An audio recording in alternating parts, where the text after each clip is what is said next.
Salut les loulous! Aujourd'hui, je m'adresse à tous ceux et celles qui veulent commencer à faire leur propre mécanique soi-même. Alors, super d'avoir cette envie de le faire soi-même, c'est toujours sympa de pouvoir s'occuper de sa moto, surtout si on a le temps et l'envie. En tant qu'autodidacte, j'ai vraiment aucune prétention à vous dire voilà, ça c'est vraiment bien, ça c'est pas bien, ça c'est pas à faire. Par contre, avec la petite expérience que j'ai, vu que j'ai appris sur le tas, en faisant des erreurs et autres, je voudrais vraiment vous mettre le pied à l'étrier en vous donnant, par rapport, encore une fois, basé à ma propre expérience, les indispensables pour commencer sereinement dans la mécanique. Alors, premier indispensable achat, avant même d'acheter des outils ou autres, ça sera pour moi la revue technique. Moi je prends du Haynes, le seul bémol c'est que c'est en anglais. Par contre c'est super bien fait, c'est très très bien détaillé. Les opérations de montage et de remontage sont scrupuleusement détaillées, il y a des photos.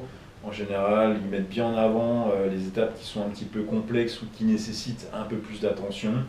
Ça vaut 30 balles, mais ça vous offre le mode d'emploi mécanique de la moto et c'est vraiment une des meilleures assurances pour pouvoir commencer sereinement.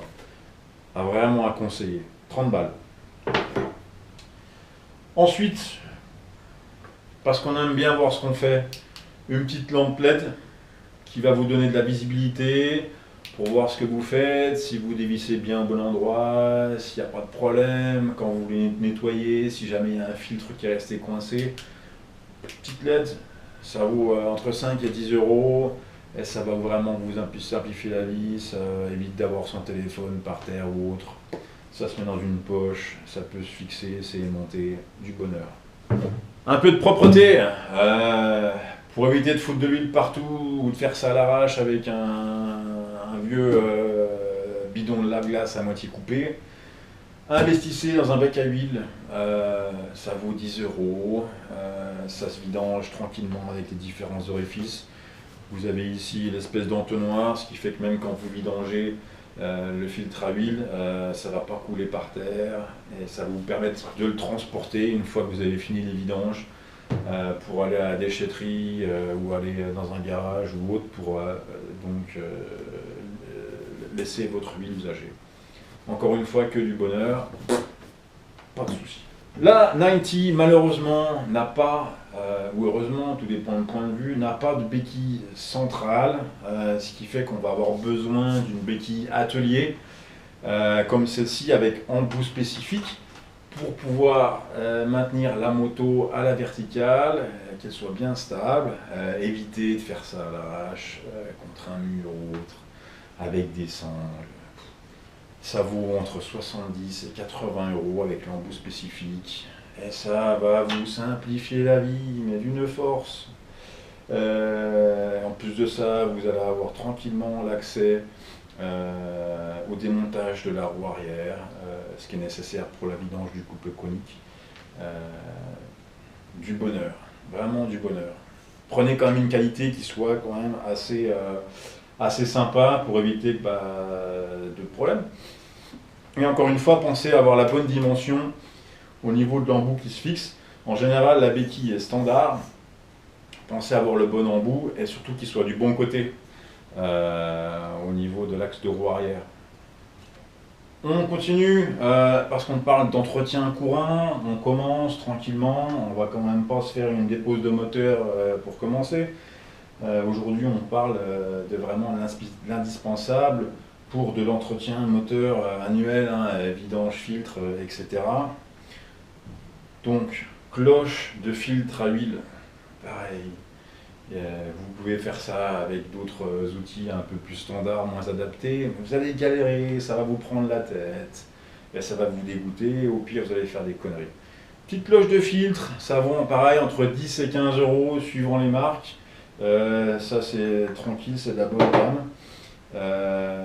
C'est donc au dessin du filtre à huile. Ça va vous permettre de dévisser sans souci, de revisser sans souci, même au couple dynamométrique si jamais vous voulez faire ça dans les règles de l'art. Ce ce que je vous encourage à faire. Puisqu'on parle de dévissage, revissage, un petit cliquet, ça coûte 10 €, avec une tête adaptable, c'est pas plus mal.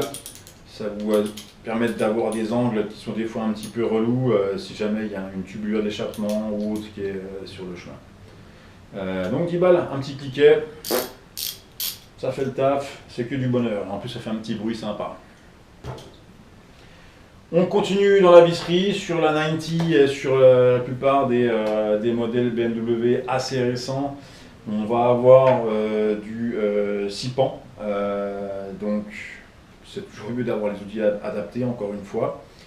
Ça vaut 10 €, vous avez différentes dimensions, ça couvre quasiment la totalité de ce que vous aurez besoin de faire sur la 90.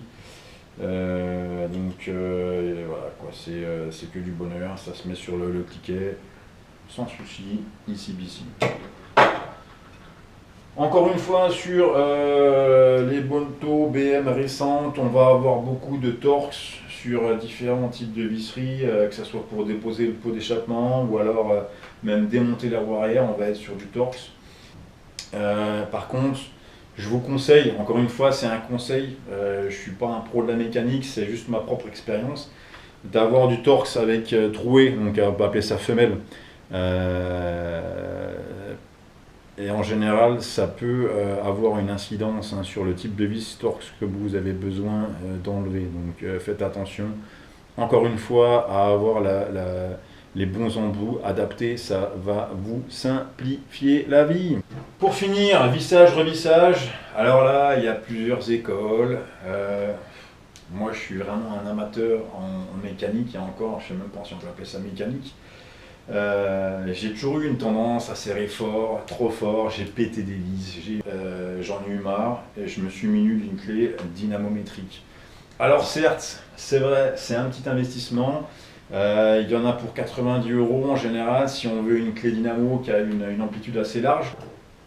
Nettoyant frein, parce qu'on n'a pas envie de faire du boulot à la con, on n'a pas envie de s'en foutre partout, et on a surtout envie de garder une moto propre.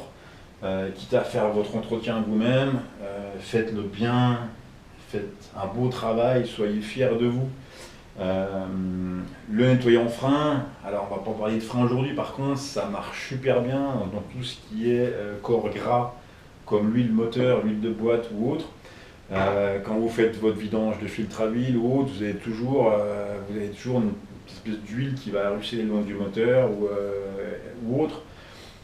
Avant de remonter ou après avoir remonté, vous mettez un petit coup sur un torchon ou alors directement sur la partie en question, un petit coup de nettoyant frein, vous nettoyez bien avec un chiffon, ça va vous éviter d'avoir des coulures. Autrement, avec la chaleur, la dilatation de l'huile, la poussière, la moindre trace d'huile, ça va vous faire un truc dégueulasse, et après ça va rester, ça va coller, ça va pas être super.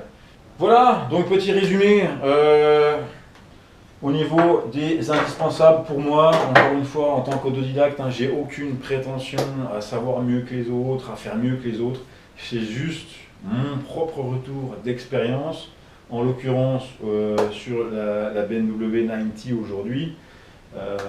Pas plus que ça, pour vraiment vous mettre le pied à l'étrier, pour vous éviter de vous prendre la tête et de faire des choses qui vont encore vous prendre du temps et de l'énergie et peut-être de l'argent pour rien. Commencez par ces indispensables, c'est mon meilleur conseil. On résume, niveau prix, 30 balles la revue technique, 5-10 balles la lampe LED, la cloche de filtre à huile, 10-15 €, les embouts 6 pins, 10 balles, les embouts Torx, allez peut-être 15 €, la clé dynamo, 90 €, le cliquet, entre 5 et 15 € suivant la cam que vous voulez. Nettoyant frein, 5-6 € suivant le volume que vous voulez. La béquille atelier avec embout spécifique du bon côté, faites attention à ça. 90 max, 70-90 € maxi. Le pack de vidange, 10 balles. Vous allez vous en tirer pour grosso modo suivant les prix que vous pouvez avoir, suivant la cam, encore une fois, du matériel standard ça suffit, prenez pas non plus du trop bas de gamme. Donc on va s'en tirer entre, dans une fourchette entre 250 euros, peut-être 300 euros en fourchette haute, 250 en fourchette basse. C'est un investissement, certes, mais bon, si vous prévoyez de garder votre moto un petit peu, ça sera vite rentabilisé au niveau de l'entretien. Ça marche aussi sur beaucoup d'autres motos, donc si vous prenez un autre modèle qu'une 90, vous aurez tout ce matériel qui sera encore à votre disposition et ça ne sera pas un matériel qui sera perdu. J'espère que cette vidéo vous aura été utile. Je vous souhaite une bonne journée et à une prochaine. Allez, la bise, ciao les loulous.